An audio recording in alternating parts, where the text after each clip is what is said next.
করে নিয়ে যেতে পারবে না, সেটা আমরাও জানি।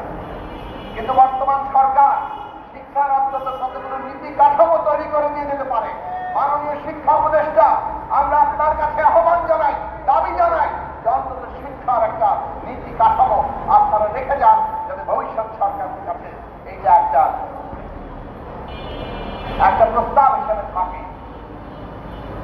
এই নীতি কাঠামোর মধ্যে এই জায়গা আনতে হবে, দ্বাদশ শ্রেণী পর্যন্ত সমস্ত শিক্ষার দায়িত্ব রাষ্ট্রের পর্যায়ক্রমে দিতে হবে এবং সেইখানে শিক্ষকদের স্বতন্ত্র বেতন স্কেল, তাদের মর্যাদা এবং তাদের জীবনে দায়িত্ব গ্রহণ করতে হবে। এবং সেই দায়িত্ব গ্রহণ করতে হলে আজকে নন এমপিও ঐক্য পরিষদ, তাদের দাবি কি?